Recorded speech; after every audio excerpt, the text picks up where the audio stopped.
Dan kekristenan di Indonesia itu bule banget, apalagi kalau Natalan gitu kan bule banget. Jadi karena memang kekristenan di Indonesia ini memang utamanya adalah penginjilan-penginjilan dari penginjil barat. Saya tidak menyalahkan itu, enggak ya. Kalaupun kita hari ini memang dididik dari gereja-gereja yang pengajar-pengajarnya itu berasal dari teolog-teolog barat, itu enggak salah, enggak ya. Saya enggak menyalahkan itu. Kalau hari ini saya menceritakan tentang keyahudian dari Alkitab Perjanjian Lama maupun Alkitab Perjanjian Baru, itu bukan untuk membenturkan, tetapi untuk memperlengkapi.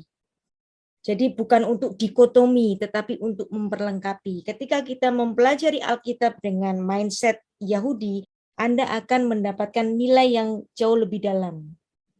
Dan inilah yang akan kita pelajari dari Rabi Saul, dari ungkapannya yang sangat khas di Perjanjian Baru, karena yang bicara mengenai pengangkatan anak, itu hanya Rabi Saul. Rasul yang lain tidak membicarakan ini. Itulah yang membuat teolog-teolog barat itu jadi salah paham. Dikirain pengangkatan anak ini adalah ciptaan Rasul Paulus. Enggak, ini Yahudi banget. Ini bukan ciptaan Rasul Paulus. Jadi mishpat habanim, pengangkatan anak atau adopsi, bukan ciptaan Rasul Paulus, tetapi hal ini sudah dikenal, teologi semacam ini sudah dikenal oleh orang-orang Yahudi. Rasul Paulus, seperti juga Yesus, never said anything new. Never said anything new. Semuanya sudah dikenal, dan di sini Rasul Paulus memberikan pengertian kepada orang-orang Yahudi yang ada di hadapannya. Kalian adalah orang-orang yang diadopsi oleh Tuhan. Nah, kita membaca Roma 8 ayat 14. Bahwa kita dijadikan putra-putra yang adalah ahli waris.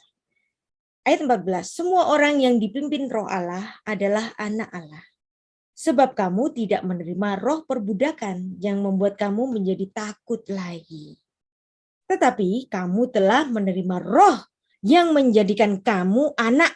Yunaninya, bahasa asli Yunaninya. Jadi Rasul Paulus menuliskan beritanya ini dalam bahasa Yunani. Kenapa dalam bahasa Yunani? Kenapa bukan dalam bahasa Ibrani? Karena bahasa Yunani pada zaman itu seperti bahasa Inggris hari ini. Injil harus diberitakan kepada segala bangsa. Bahasa internasionalnya kala itu, lingua franca, adalah bahasa Yunani. Maka Rasul Paulus menulisnya dalam bahasa Yunani. Mengangkat anak dalam bahasa Yunaninya adalah huiothesia. Nah, bahasa Ibraninya adalah mishpat habanim atau adoption. Jadi kalian ini adalah anak-anak adopsi Allah. Gara-gara kalian diadopsi oleh roh itu, kita berseru, ya Aba, ya Bapa. Kalau kamu belum diadopsi, kamu nggak bisa nyebut ya Aba, ya Bapa. Roh itu bersaksi bersama-sama dengan roh kita bahwa kita adalah anak-anak Allah. Dan jika kita adalah anak, maka kita juga adalah ahli waris. Maksudnya, orang-orang yang berhak menerima janji-janji Allah, yang akan menerimanya bersama-sama dengan Kristus, yaitu jika kita menderita bersama-sama dengan Dia, supaya kita juga dipermuliakan bersama-sama dengan Dia. Nah, ayat ini menjadi sangat terkenal sekali. Orang mengira ini adalah ajaran origin dari Rasul Paulus, padahal enggak. Ayat 14 mengatakan semua orang yang dipimpin Roh Allah adalah anak Allah. Ki kol asher ruah Elohim yenahagem benei Elohim hema. Semua yang dipimpin Roh Allah, mereka menjadi anak-anak Allah. Jadi di sini, anak Allah di sini dalam bahasa asli Yunani maupun bahasa Ibrani itu ditulis dalam bentuk plural. Ya, walaupun di sini sepertinya singular, tapi sebenarnya bahasa aslinya plural. Benei Elohim, ini pun plural. Benei Elohim, plural ya. Jadi ini merujuk kepada satu golongan, satu komunitas, satu grup, secara komuni dijadikan sebagai anak-anak Allah. Ayat 15, sebab kamu tidak menerima roh perbudakan yang membuat kamu menjadi takut lagi, tapi kamu telah menerima roh yang menjadikan kamu anak Allah. Oleh roh itu kita berseru, ya Aba, ya Bapa. Nah, jadi di sini kita diangkat sebagai anak, huiotesias. Pengangkatan sebagai anak atau adopsi. Apa adopsi dalam bahasa Ibraninya? Mishpat habanim. Mishpat itu hukum, habanim itu putra-putra. Jadi putra-putra oleh karena keputusan hukum. Jadi kalau kita dikatakan sebagai anak-anak Allah, kita ditetapkan sebagai putra-putra Allah oleh karena ketetapan hukum yang dibuat oleh Allah sendiri. Mishpat habanim. Jadi kenapa Rabi Saul mengatakan demikian? Di sini Rabi Saul menggali kitab Torah. Bahwa di Torah sebenarnya itu juga sebenarnya sudah ada yang namanya Mishpat Habanim. Kapan itu? Nah, kita membaca dulu apa yang ditulis oleh Rasul Paulus ya, atau Rabi Saul. Roma 9 ayat 5. Bani Israel adalah Mishpat Habanim. Mereka adalah keturunan bapak-bapak leluhur yang menurunkan Mesias dalam keadaannya sebagai manusia. Yang ada di atas segala sesuatu, ia adalah Allah yang harus dipuji sampai selama-lamanya. Jadi kenapa kok orang Israel itu disebut sebagai anak-anak Allah? Karena zaman dahulu Tuhan juga melakukan Mishpat Habanim, melakukan adopsi kepada orang-orang Israel ini. Nah, maka kalau kita sekarang, Anda, nah ini kita bayangkan Rasul Paulus juga bicara kepada orang-orang non-Yahudi. Kamu, orang-orang non-Yahudi juga dapat disebut sebagai anak-anak Allah. Dapat disebut sebagai anak-anak Allah oleh karena proses adopsi. Kalau kita membacanya dalam bahasa Ibrani, Velahem ha'avot umehem yatsa hamasyah. Karena dari mereka, Tuhan memang memilih bahwa dari jalur orang Israel ini, nanti Sang Mesias itu hadir. Jadi kapan itu adanya Mishpat Habanim dalam perjanjian lama? Yaitu dalam Ulangan 7 ayat 6, yang dimana memang Tuhan itu memilih satu bangsa yang khusus untuk menjadi umat kesayangannya. Sebab engkaulah umat yang kudus bagi Tuhan Allahmu. Engkau yang dipilih oleh Tuhan Allahmu dari segala bangsa di atas muka bumi untuk menjadi umat kesayangannya. Apa sih yang membedakan antara bangsa Israel dengan bangsa-bangsa yang lain? Karena proses pemilihan. Tuhan milih kamu.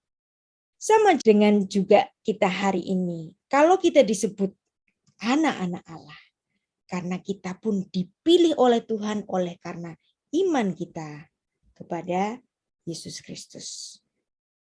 Jadi di sini, kalau dikatakan bahwa Bani Israel itu adalah Mishpat Habanim, orang Kristen, murid-murid Kristus adalah juga Mishpat Habanim atau anak-anak adopsi. Kalau ada anak adopsi, ada juga dong anak kandung yang adalah yang sehakikat dengan dia. Itulah sebabnya setiap ungkapan anak-anak Allah yang dikenakan kepada umat itu selalu ditulis dalam bentuk plural. Kalau tulisannya dalam bentuk plural, berarti mereka adalah anak-anak yang melalui jalur Mishpat Habanim, melalui jalur adopsi. Ada dong anak yang enggak adopsi? Ada. Di mana itu? Yaitu dalam Yohanes 1 ayat 14. Firman itu telah menjadi manusia dan diam di antara kita. Dan kita telah melihat kemuliaannya, yaitu kemuliaan yang diberikannya kepadanya sebagai anak tunggal Bapa. Perhatikan di sini. Kalau umat Allah, murid-murid Kristus selalu ditulis dalam bentuk plural, tetapi khusus untuk Yesus ditulis sebagai anak tunggal. the only begotten of the Father. Bahasa asli Yunaninya monogenes parapatros. Jadi ada anak yang enggak adopsi. Siapa dia? Allah yang inkarnasi, karena Yesus sebagai Sang Firman, Sang Putra, dia sehakikat dengan Bapa. Kalau kita, walaupun kita dijadikan anak, kita enggak sehakikat dengan Bapa. Tapi hanya Yesus yang sehakikat dengan Bapa. Itulah bentuk penulisannya menjadi berbeda. Bahwa Yesus adalah the only begotten of the Father. Anak tunggal Bapa yang unik, monogenes parapatros. Nah, bagaimana ditulis dalam bahasa Ibrani-nya? Kita membayangkan pemikiran Rasul Yohanes yang adalah orang Yahudi, dia akan menuliskannya demikian. Ben Yahid le Aviv. Putra yang tunggal dari Bapa. Kenapa disebut tunggal? Karena memang dia bukan anak adopsi. Anak adopsi itu siapa? Kita, orang-orang Israel itu pun anak-anak adopsi. Jadi adopsi, euthesia, mispat habanim, naskah Perjanjian Baru menuliskan demikian karena memang ini sudah dikenal dalam budayanya orang Yahudi. Jadi ini bukan doktrin baru ciptaan Rasul Paulus, bukan, ya. Istilah huiothesia, adopsi, mispat habanim itu sudah dikenal dalam orang-orang Yahudi. Praktek ini disebut dengan imuts. Apa itu imuts? Imuts itu adalah untuk kekuatan. Kekuatan keluarga itu karena anaknya banyak. Maka adopsi ini disebut dengan imuts. Juga dikenal di Israel, bahkan di Alkitab sendiri menuliskan demikian. Menurut hukum Romawi pun itu juga mengenal apa itu adopsi. Jadi adopsi bukan barang baru, adopsi bukan ciptaan Rasul Paulus, adopsi sudah dikenal dalam Perjanjian Lama. Walaupun di Perjanjian Baru yang menggunakan istilah huiothesia ini adalah Rasul Paulus saja, tapi ini bukan berarti ini adalah Pauline Christianity seperti salah pahamnya para teolog Barat. Ya, nggak ada itu Pauline Christianity. Kalau Paulus itu hidup hari ini, dia pasti menolak istilah ini. Karena Paulus tidak menciptakan suatu tatanan baru. Paulus mengajar sesuai dengan keyahudiannya. Bahkan istilah Ibrani atau Yahudi Rabinik untuk adopsi adalah imuts, yang berarti kekuatan atau meneguhkan. Dalam hukum Yahudi, justru sangat menganjurkan proses adopsi. Bahkan menganggap orang tua angkat yang merawat, membesarkan, dan mengajar anak sebagai orang tua resmi mereka. Shekol hamegadel yatom betok beito, he'ela alaf kakatuf keilu yaldu. Barang siapa mengasuh anak yatim di rumahnya, maka itu menjadi terhitung bahwa merekalah yang melahirkannya. Jadi orang Yahudi tidak melihat bahwa anak adopsi ini sebagai anak gampang. Mereka mendapat hak yang sama di rumah itu. Bahkan orang tuanya terhitung sebagai orang yang melahirkannya. Itu ditulis dalam hukum Yahudi yang dicatat dalam Sanhedrin 19b ayat 13. Dan ini benar, nama halakik seseorang itu juga mendapatkan nama dari surname dari bapaknya. Hamegadel af velo hamolit. Dia yang membesarkan seorang anak harus disebut ayahnya, bukan dia yang memperanakkannya. Jadi yang mengadopsi, yang memberikan surname kepada anak adopsinya itu. Jadi adopsi dalam tatanan kehidupan sehari-hari orang Israel maupun tatanan teologis, itu dua-duanya sudah dikenal dalam kehidupan orang Yahudi. Jadi bukan ciptaan dari Rabi Saul. Nah, karena dalam masyarakat Semit tidak diperlukan hubungan kekeluargaan berdasarkan keturunan yang sesungguhnya untuk memperoleh hak-hak istimewa keluarga, jadi perjanjian dengan Abraham dan keturunannya itu berlaku bukan hanya mereka yang lahir sebagai asli keturunan kandung Abraham, Tetapi budak-budaknya pun atau budak-budak yang dibelinya pun mendapatkan hak yang sama sebagai anak-anak Abraham. Anda tahu ketika Abraham disunat, budak-budaknya pun semuanya disunat karena mereka menjadi kaum Abraham. Ya. Walaupun memang hak kesulungan diberikan kepada Ishak, tetapi anak-anaknya yang lain bahkan budaknya itu semua terhitung sebagai kaum Abraham. Ya. Jadi adopsi di dalam Perjanjian Lama itu pun juga sudah dikenal. Misalnya, contoh ketika Abraham berniat mengadopsi hambanya Eliezer karena dia nggak punya anak kan waktu itu, tunggu-tunggu anaknya nggak datang-datang. Ya udah biar aja Eliezer yang jadi anakku. Dia yang akan mewarisi segala milikku. Contoh yang lain, ketika Sarah mengajukan Hagar untuk melahirkan anak baginya, di situ Sarah sedang melakukan adopsi kepada Ismail. Maka kalau Anda membaca dalam 1 Tawarik 13 ayat 1, anak-anak Abraham adalah Ishak dan Ismail. Kenapa ditulis dua? Karena Ismail terhitung sebagai anak adopsi dari Sarah.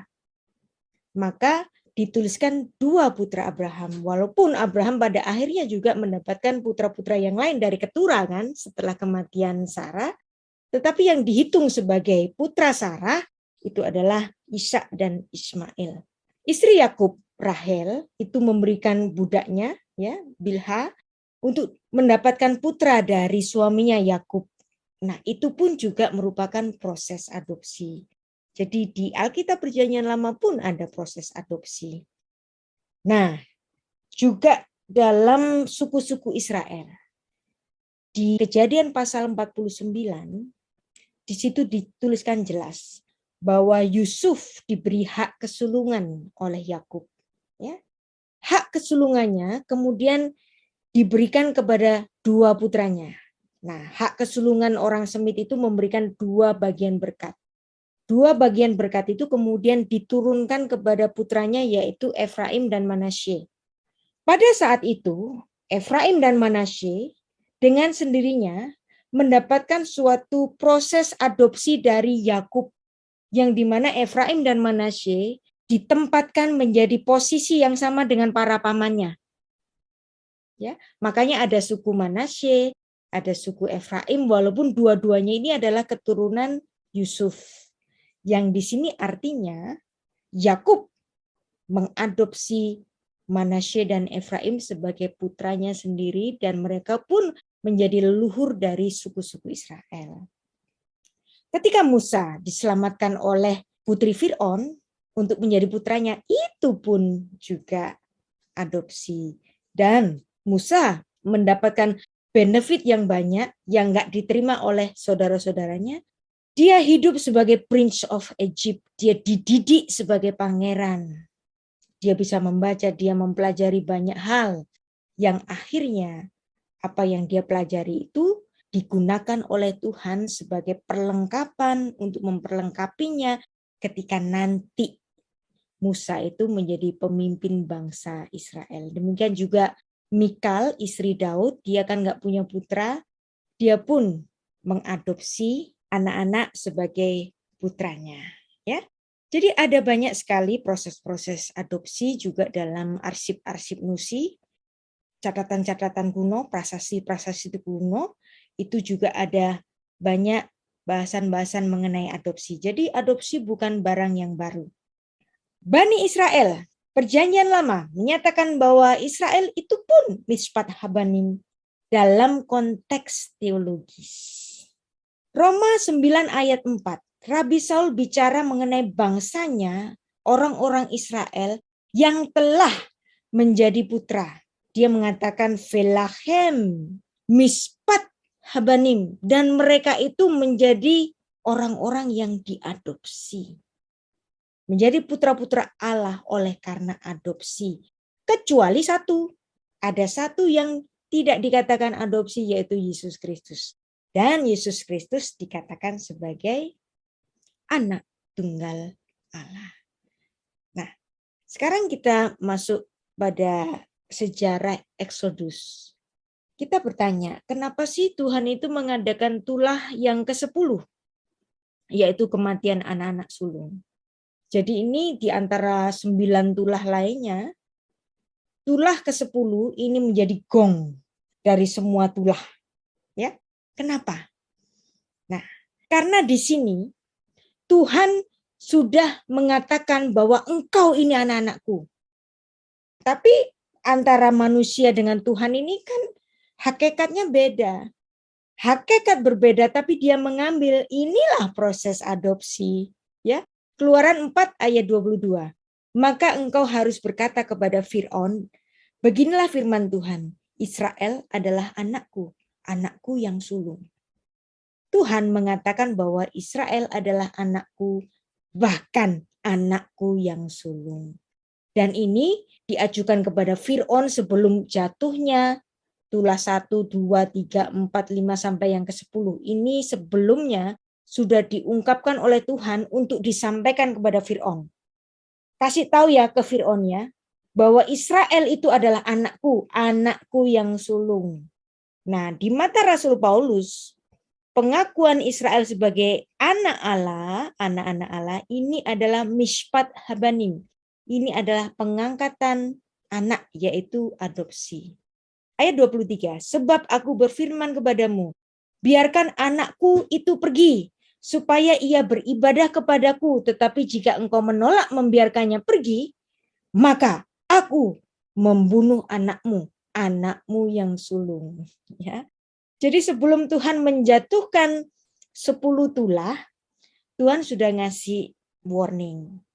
Ingat ya, Fir'aun, Israel itu anakku loh. Dia anakku yang sulung. Kalau kamu nggak membiarkan mereka pergi, nanti anakmu aku bunuh. Anakmu yang sulung aku bunuh. Nah, dikasih peringatan. Ya. Peringatan pertama, tulah pertama. Nggak ngasih juga. Peringatan kedua, keempat, kelima, keenam, ketujuh, kedelapan, semuanya tetap Fir'aunnya itu kekeh. Oke, nggak kasih beneran loh ya. Ini besok loh ya. Hati-hati nih. Nah, dikasih warning lagi. Ketika Fir'aun tidak memberikannya, maka Tuhan menyerang anak sulung Israel. Apa dasarnya? Dasarnya adalah warning Tuhan yang sudah diberitakan pada Keluaran 4, 22 sampai 23 ini tidak didengarkan oleh Fir'aun itu. Maka putra pertama Fir'aun sendiri ikut meninggal dalam peristiwa itu. Bilangan 3 ayat 13. Sebab akulah yang punya semua anak sulung. Pada waktu aku membunuh semua anak sulung di tanah Mesir, maka aku menguduskan bagiku semua anak sulung yang ada pada Israel, baik manusia maupun hewan, semuanya kepunyaanku, akulah Tuhan. Jadi dasar apa itu semua nggak ada yang ujuk-ujuk. Jadi kalau ada penghukuman Tuhan, nggak akan ada yang ujuk-ujuk. Selalu ada warning. Tuhan memberikan warning sebelumnya. Bahkan 10 langkah diberikan. Tetap nggak dikasih, oke. Maka anakmu Fir'aun yang mati. Nah, jadi ketika orang-orang Israel ini dibebaskan dari perbudakannya dari Mesir, ada harga tebusan. Apa itu harga tebusannya? Darah. Ya. Jadi peristiwa Paskah itu pertama kali diadakan di Mesir yang ketika orang Israel disuruh untuk menyembelih domba Paskah dan kemudian darahnya dilaburkan pada ambang pintu. Dan itu menjadi lambang dari penebusan yang dilakukan oleh Allah untuk mengubah status budak orang Israel ini berubah menjadi status anak yang merdeka. Jadi kalau proses adopsi itu selalu ada harga yang dibayar. Harga yang dibayar oleh Tuhan bagi Israel itu apa? Darah, perlambangan darah. Dan ini merupakan tipologi yang nanti akan dikenapi oleh Yesus Kristus. Jadi ada perubahan status dari budak menjadi putra. Dulu kamu budak di Mesir, aku tebus. Kamu keluar dari Mesir, engkau menjadi putraku. Ada harga yang dibayar. Sama juga dengan kita. Dulu kamu adalah budak dosa. Oleh karena pengorbanan Kristus dengan darahnya, maka kita berubah status menjadi anak-anak Allah. Jadi inilah proses adopsi yang sudah dikenal jauh sebelum Paulus bicara. Jadi proses adopsi bukan ciptaan dari Rasul Paulus. Adopsi secara menyeluruh itu sebagai karunia masa datang bagi kita umat Tuhan. Nah, itulah sebabnya pada bagian yang lain dalam midrasnya Rasul Paulus itu mengatakan demikian dalam 1 Korintus 6 ayat 20. Sebab kamu telah dibeli dan harganya lunas dibayar. Oleh karena itu muliakanlah Allah dengan tubuhmu. Jadi setiap kali ada adopsi, pengalian status dari budak menjadi putra, itu ada harga yang dibeli. Harga bagi kita itu apa? Yaitu darahnya sendiri, dan itu membuat kita menjadi anak-anak Allah oleh adopsi. Roma 8 ayat 23.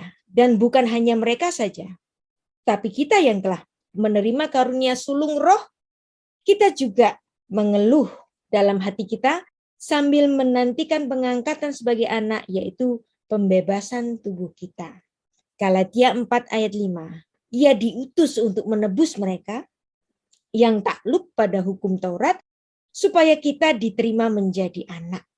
Nah, jadi tebusan ini dilakukan oleh Tuhan sendiri. Allah inkarnasi menjadi manusia, Yesus Kristus yang darahnya sebagai pembayaran untuk pelunasan. Yohanes 1 ayat 12 bicara juga mengenai kuasa menjadi anak-anak. Tetapi semua orang yang menerimanya diberinya kuasa menjadi anak-anak Allah, yaitu mereka yang percaya di dalam Dia. Dari iman itu kemudian ada satu proses, yaitu proses adopsi, karena pelunasannya telah dilakukan oleh Yesus. Siapapun dari kita yang hari ini belum bertobat, hari ini belum percaya Kristus, ketika kita menjadi percaya, dengan sendirinya proses adopsi itu berlanjut dan kita diterima sebagai anak-anak Allah. Dan inilah ayat utama kita, semua yang dipimpin roh Allah adalah anak Allah. Sebab kamu tidak menerima roh perbudakan yang membuat kamu takut lagi, tapi kamu telah menerima roh yang menjadikan kamu anak-anak Allah. Oleh roh itu kita berseru, ya Aba, ya Bapa. Dan dalam perjanjian baru pun kita mendengar bahwa Yesus Kristus mengajari kita berdoa dengan sapaan kepada Bapa. Bapa kami yang di surga. Dari sini mengukuhkan kita bahwa kita memang adalah anak-anak Allah melalui proses adopsi. Ya, Roma 8 ayat 16, dan olehnya roh itu bersaksi secara bersama-sama kita dapat menyebut Dia sebagai ya Aba, ya Bapa. Nah, sampai di sini pelajaran kita malam ini, dan kita bisa lanjut pada tanya jawab. Silakan saya kembalikan ke Pak Kinoto.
dengan